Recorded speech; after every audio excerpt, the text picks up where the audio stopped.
Topping today's news, we've got more from the historic signing of the Grand Lucayan Resort Heads of Agreement. Members of the opposition absent from the signing of the Grand Lucayan's agreement. John Henry Bostwick laid to rest today, and a man dies in a traffic fatality on Eleuthera.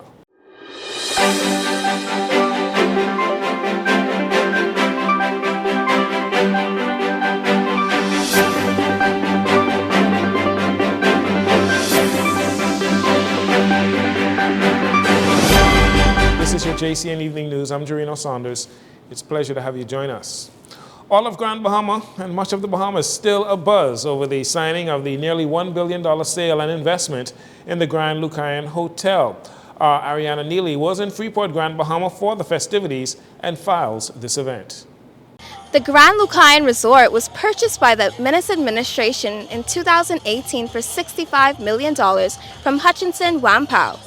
Multiple efforts to sell the resort by successive administrations have failed, but today, the Davis administration sealed a deal for the sale of the mega resort and enhancement of the surrounding areas. We hear more in this report. What we are building here at Grand Lucayan is not a standalone project. It's part of a wider and more connected vision for Grand Bahama. A vision that recognizes the true development. That true development doesn't happen in silos. It happens when the key pieces fit together. When infrastructure supports industry, when tourism supports small business development, when investment supports people's ability to live and work and thrive right here at home. That's why our government is focused on delivering a broader transformation. Our company, unlike a lot of our competitors, is deep-rooted in values that go far beyond our balance sheet. At the core of all of our projects is one simple principle: the community comes first.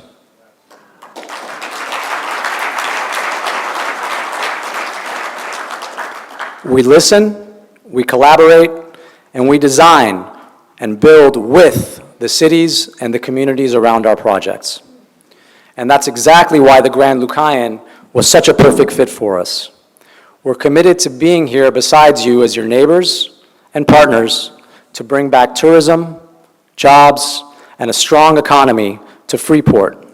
But most importantly, to bring a lot of your Grand Bahamians back home. After our past experiences, we were not interested in a fast deal, but we were more determined to find the right deal. The one that delivers for the people of Grand Bahama.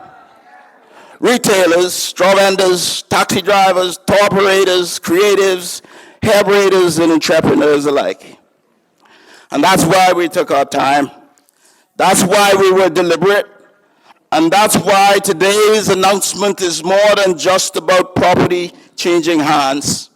This is about a brighter future taking shape. Today's signing marks not just a new beginning for the Grand Lucayan Resort, but also the beginning of what we hope will be a mutually beneficial partnership between Concord Wilshire and the government and the people of the Bahamas. We are thrilled to witness firsthand the revitalization of Grand Bahama.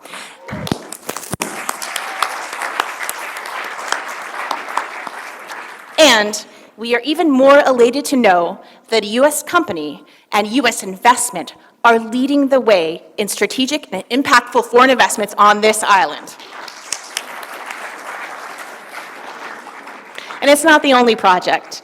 We've got Carnival, we've got Six Senses, and just a couple of weeks ago we signed the head of agreement for the Western Atlantic University School of Medicine. Grand Bahama residents and Bahamians in general are excited that the government has finally been able to secure a deal for the Grand Lucayan. The impact of the reopening of the resort will provide opportunities for hundreds of Grand Bahama residents. I'm Ariana Neely for Jcn News. Thank you for that report, Ariana.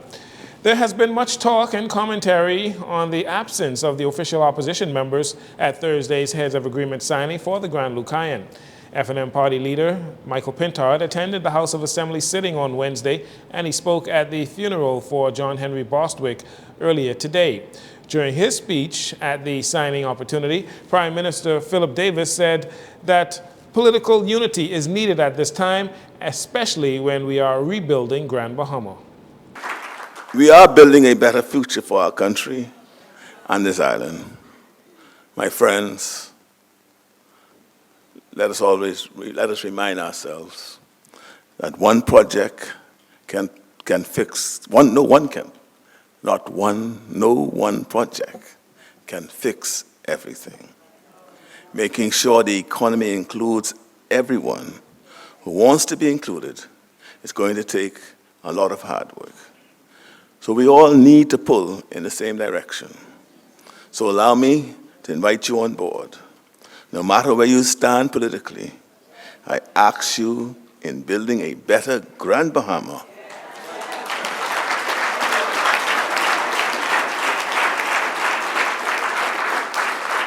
This is a moment that should unite all of us, all Bahamians here. A moment when Grand Bahamians can stop waiting and start building. The new Grand Lucayan owners plan to invest approximately $827 million into redeveloping the resort and the surrounding areas. Meanwhile, the Grand Lucayan was purchased back in 2018 by the government then led by former Prime Minister Dr. Hubert Minnis for $65 million from the Chinese-based company called Hutchinson Whampoa. On Wednesday in Parliament, Dr. Minnis said he is actually happy that the government has been able to secure a deal for the resort. Madam Speaker, I was happy to hear about the contract signing soon to be for the hotel in Grand Bahama. And it would please me and please the average Bahamian, if not all, if this were to materialize, because it would be good for Grand Bahama and be good for the Bahamian people. So we don't necessarily just are negative all the time. We're happy. We want you to succeed. When you succeed, the Bahamas succeed. When the Bahamas succeed, a rising tide lifts all boats. We all do well. Again, the Grand Lucayan is considered to be a major factor in the revitalization of the Grand Bahama economy, as the new investors, again, are expected to spend close to $1 billion in helping to redevelop that resort and village. And finally, in this segment, the official memorial service for the late John Henry Bostwick held this morning at Christ Church Cathedral. Prime Minister Philip Davis paid his tributes by saying that Mr. Bostwick was many things: a brilliant lawyer, a steady hand in politics, a trusted voice in Parliament, but to truly understand his impact, we must start with something far more simpler, yet far more powerful: his decency. He carried himself with quiet dignity, never needing to shout, never needing to impress. He believed that respect was something you earned by how you lived, not something you demanded by the titles you held. And over the course of his long and remarkable life, he earned that respect 1,000 times over. Opposition leader Michael Pintard offered his condolences to the Bostwick family, sharing that in the midst of their sorrow, they have inspired us to join them in celebrating his life. He stated that John Henry Bostwick was impactful, a serious, purpose-driven man, and his imprints are forever etched in the fabric of our nation. Henry Bostwick burned bright with conviction, courage, and clarity of purpose. Through the decades, whether standing in Parliament or working with supporters, he was both formidable and caring. His efforts were in defense of others and causes that were bigger than himself. All that he was, he made available to the country and people that he loved. Dean Harry Bain took his message from 2 Corinthians chapter 5, verse 1, which says, "We know that if the earthly tent we live in be destroyed, we have a building from God, a house not made with hands, eternal in the heavens." We'll take a break here. We'll be right back following these commercials.